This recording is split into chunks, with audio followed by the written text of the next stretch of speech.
నమస్తే.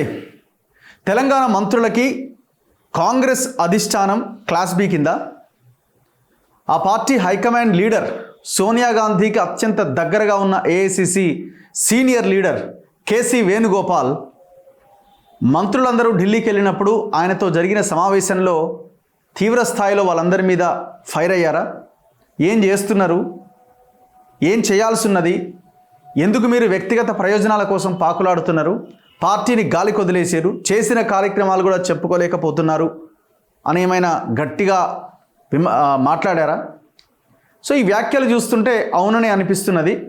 దానికి కొంత 1-2 పేపర్స్లో ఇవాళ వార్తలు కూడా వచ్చినాయి, నిజమే కేసీ వేణుగోపాల్ సీరియస్ అయ్యారు అని.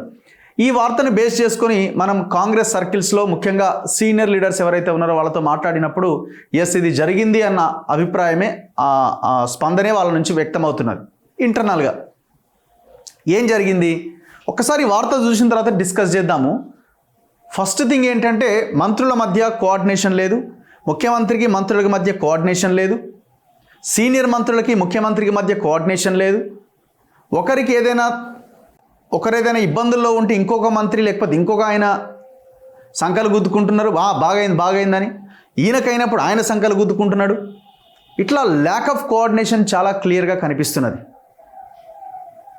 అందులో భాగమే ఈ మధ్యకాలంలో వీళ్ళు కొన్ని స్కీమ్స్ తీసుకొచ్చినా తప్పులు చాలా ఎక్కువగా దొర్లుతున్న వాస్తవం. ఇప్పుడు రేషన్ కార్డ్స్ది పెద్ద ఎత్తున గందరగోళంగా అనిపిస్తున్నది. సో ఏం చేస్తున్నారు, వ్యక్తిగత ప్రయోజనాలు ఏంటి, ఏ రకంగా బయట విమర్శలు వస్తున్నాయి అంటే చిల్లరకి కూడా ఎగబడుతున్నారు అని. చిల్లర 1,00,000 రూపాయలు 2,00,000 రూపాయలకు కూడా వదులుతలేరన్నది నియోజకవర్గాల్లో చాలా పెద్ద ఎత్తున వినిపిస్తున్నది. ఇక ఫైనాన్స్ కాంట్రాక్ట్లకు సంబంధించింది అయితే 8% 10% వసూలు చేస్తున్నారన్న పెద్ద విమర్శని కాంగ్రెస్ ఎదుర్కొంటున్నది. ఏ కాంట్రాక్టర్ని అడిగినా అవును నిజమే అంటున్నారు వాళ్ళు కూడా. ఇదేమి కొట్టిపారేట్లే కాంట్రాక్టర్లు కూడా అవును నిజమే అంటున్నారు వాళ్ళు కూడా. చిన్న బిల్లు పోయినా కూడా దాంట్లో 5% 8% వసూలు చేస్తున్నారని. ఇంకా భయంకరమైన విషయం ఏంటంటే రాష్ట్రంలో జరుగుతున్నది, ఇక్కడ ఉన్న పైసలన్నీ ఎత్తుకపోయి ఢిల్లీలో పెడుతున్నారు. ఎందుకంటే వాళ్ళ దేశంలో పార్టీని లీడ్ చేయడానికి కేవలం కర్ణాటక అండ్ తెలంగాణ తప్ప వేరే రాష్ట్రాల్లో వాళ్ళకి అధికారం లేదు కాబట్టి సో ఇక్కడి నుంచే డబ్బులు తీసుకుపోతున్నారు అనేది ఇంకొకటి చాలా భయంకరమైన చర్చ. ఈ చర్చ ఎంతవరకు వెళ్ళింది, వీళ్ళు స్టార్టింగ్లోనే దీన్ని తీసేసుకుంటూ వెళ్ళాలి, కానీ ఆ ప్రయత్నం ఏమి చేయలేదు.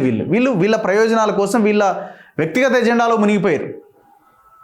అది గ్రౌండ్ లెవెల్ వరకు వెళ్ళిపోయింది. ఇప్పటికైనా మార్చుకునే ప్రయత్నం చేయండి.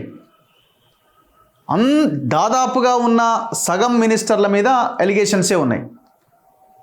ఇంతవరకు 6 మంత్రుల క్యాబినెట్ ఎక్స్పాన్షనే లేదు. ఏమనంటే పని ఒత్తిడి ఉన్నది మాకని అంటారు. ఎవరు తీసుకోమన్నారు మీకు ఇన్ని మినిస్ట్రీలు? ముఖ్యమంత్రి దగ్గర 3-4 ఉన్నట్టున్నాయి. విద్యాశాఖ మంత్రి ఆయనే, మున్సిపల్ ఆయనే, హోమ్ ఆయనే, బట్టి దగ్గర ఫైనాన్స్ ఆయనే, పవర్ మినిస్టర్ ఆయనే, ఇంకొక ఆయన దగ్గర ఇంకొక 3. ఏమన్నాడు పని ఒత్తిడి ఉన్నది మాకు. ఎవరు తీసుకోమన్నాడు? కొత్తగా ఉన్న ఎమ్మెల్యేలు ఉన్నారు కదా, వాళ్ళకి ఇవ్వచ్చు కదా. 12 నెలలు అయిపోయింది కదా, 1 year అయిపోయింది కదా. మరి మిగతా 6 మంత్రులు ఎందుకు కొత్త వాళ్ళకి ఇవ్వట్లేదు? మీ దగ్గర ఎందుకు పెట్టుకున్నారు? ఇది కూడా మళ్ళీ ఇంకొక గొడవట. ఇప్పుడే వద్దు ఎక్స్పాన్షన్, ఇంకొక 2-3 ఏళ్ళు, ఇంకొక సంవత్సరం చూద్దాం. ఎందుకంటే పైసలు బాగా వస్తాయి కదా అన్నీ మన దగ్గరే ఉంటే. ఇట్లా ముఖ్యమంత్రి మీద ప్రతిపక్షాలు విమర్శించినా మంత్రులు మాట్లాడారు. ఈ మంత్రి మీద ఎలిగేషన్ వచ్చినా మరి మీరు ముఖ్యమంత్రిగా ఉన్నారు, మరి ఈయన మీద ఎలిగేషన్ వచ్చింది, మరి ఏంది యాక్షన్ అంటే ఈయన మాట్లాడు, చూద్దాంలే అది ఆయన మొత్తం ఇదైపోయిన తర్వాత అప్పుడు మనం ఎంటర్ అవుదాం అని ఆయన.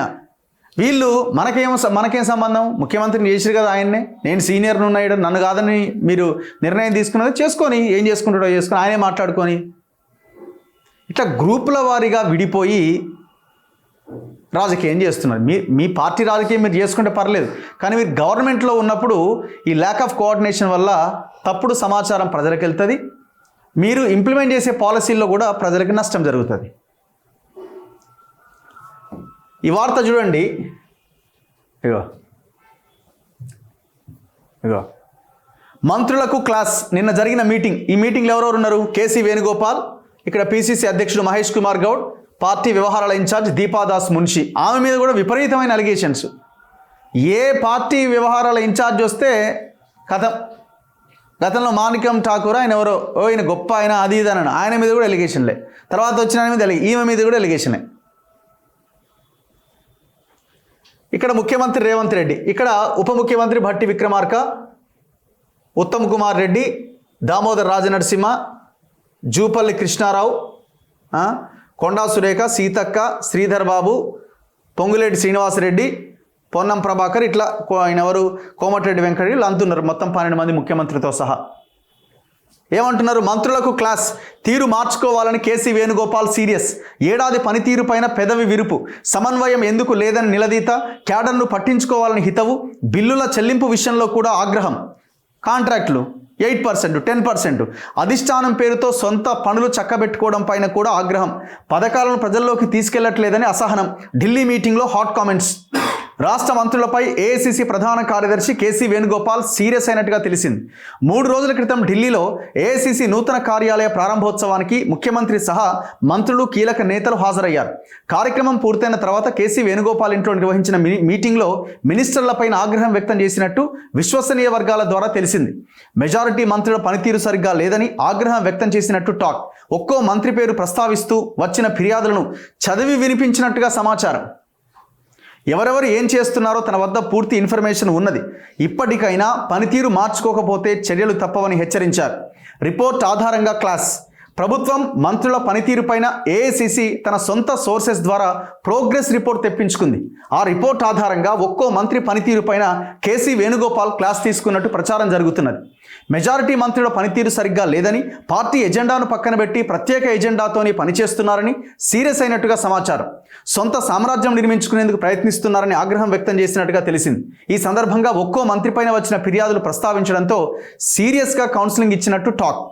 Private company నడుపుతున్నారా?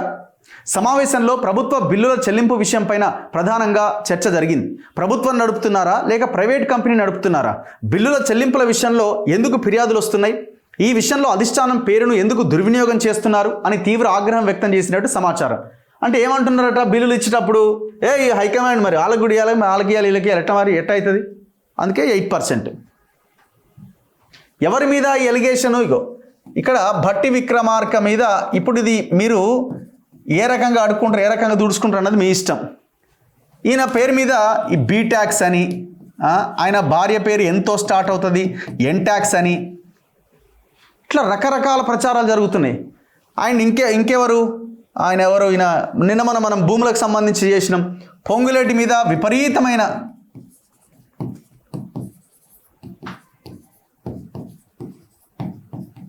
పొంగులేటి శ్రీనివాసరెడ్డి, ఈయన రెవెన్యూ మినిస్టరు.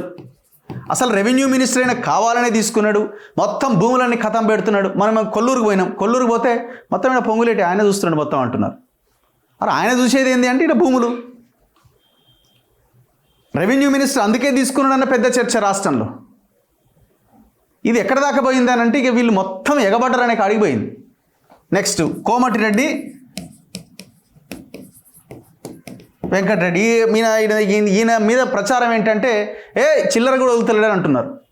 చిల్లర కూడా వదులుతలేరని అంటున్నారు. మొన్న ఇంటెలిజెన్స్ ఎస్పీ ఆమె మీద అనవసరమైన అలిగేషన్స్ పెట్టి ఒక తప్పుడు సమాచారం ఇచ్చి, ఎవరైతే అక్కడ యాదాద్రి పవర్ ప్లాంట్లో స్క్రాబ్ ఎత్తుకపోయిన దాంట్లో ఒక ఎస్పీ అంటే ఇప్పుడు అదే ఇంటెలిజెన్స్లో ఉన్న ఒక పోలీస్ ఆఫీసరు, తనకి ఇంటెలిజెన్స్ ఎస్పీగా ఆయనకి పోస్టింగ్ వస్తుంది ఆ ఆఫీసర్కి. ఒకవేళ ఈమె కనుక రిపోర్ట్ పంపితే ఆయనకు ఆ పదవి రాదు. ఇప్పుడు ఆయననే ఇన్ఛార్జ్గా పెట్టి రిపోర్ట్ ఇప్పించబోతున్నా అంటే ఏం తప్పు జరగలేదని. ఇన్ని కుట్రలు జరుగుతుంది. ఇక నల్గొండలో లోకల్గానైతే 1-2 లీడర్లు ఉన్నారు. మొత్తం 50,000 కాంచి ఎత్తుకపోతున్నారు. 50,000 కూడా వసూలు చేస్తున్నారు. ఇంకా మిగతా మంత్రుల గురించి ఏం చెప్పాలి? ఇక మిగతా 1, 2, 3 పెట్టండి. ఇక 4th సిటీలో వీళ్ళు కొంతమంది మంత్రులు భూములు కొనలేదా? భూములు అసలు ఎట్లా అయిపోయిందంటే 10 ఏళ్ళ అధికారం లేక అప్పుడు ఎప్పుడో ఉంటిమి, వచ్చింది అధికారం అని ఇక మీద పడ్డట్టే ఉన్నది. అరే 10 ఏళ్ళుగా విధ్వంసమైంది రాష్ట్రం. కొంత కోఆర్డినేషన్ పెంచుకొని కొంచెం చక్కగా పనిచేయండి. ఇప్పుడు మీరు యాక్షన్ తీసుకునే విషయంలో కూడా ఏం యాక్షన్స్ తీసుకున్నారు మీరు మీ డిపార్ట్మెంట్స్లో? అక్కడ మొత్తం పీడిఎస్ రైస్ కానీ, రేషన్ బియ్యం కానీ, లేకపోతే ధాన్యం మిల్లర్లకు ఇచ్చినప్పుడు ఆ మిల్లర్లు మొత్తం బియ్యాన్ని అమ్ముకున్న సీఎంఆర్కి సంబంధించిన రైస్ సంబంధించిన స్కామ్ కానీ, ఎక్కడ జరిగింది? అది మొత్తం నల్గొండ జిల్లాలో జరిగింది, సూర్యాపేటలో జరిగింది. ఏవి యాక్షన్ ఏది? ఎంతమంది మీద యాక్షన్ తీసుకున్నారు?